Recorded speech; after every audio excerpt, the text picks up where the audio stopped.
Ford. How is it? I'm good, thank you. Yourself? I'm fine. Good.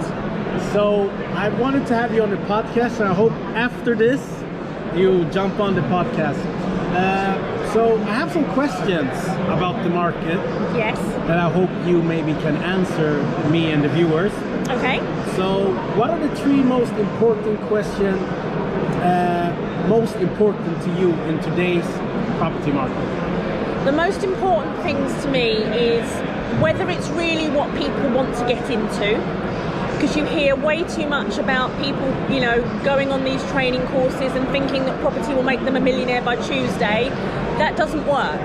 Property is a long-term investment, and you need to make sure that you are really tuned in to making that work long-term. I think the second big question in the current market is whether it's sustainable. Because a lot of people may have an investment amount in their pot now. Is property the right thing for them? Just because property works for some people doesn't always mean it's going to work for you. So it's about really finding out whether property is right for you, or whether you can diversify your portfolio into other types of investment. Or put it all in your pension pot and retire early. Okay. And I think the third question to ask yourself when getting into the market today is it financially viable? Because the last thing you want to do is rack up more and more debt or get more and more loans to get on the property ladder, whereas you could look at other strategies to get you on there first, like maybe rent to rent, for example, where you're using somebody else's asset to get you started in the property ladder. Yeah, thank you for that. So moving forward, what do you think is the most important for beginner now that the market looks as the way it does? I think the most important thing is education, because people fall down at the first hurdle, which is legislation. There is so much legislation. Even if you are just purchasing a buy-to-let and becoming a landlord for the first time, there's 169 laws and 402 regulations. Now, you're not going to know them all, but you've got to know a good amount of them. Yeah. And it's very easy to get it wrong or slip up, especially if you're using somebody else's contracts. I've seen that a lot. Oh, has anyone got a copy of the contract? Never use somebody else's contract, because you don't know if it's legally binding.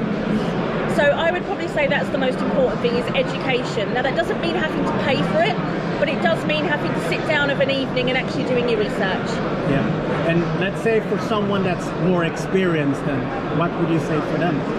I would say looking at how long they want to be in property for. Do they have an exit strategy?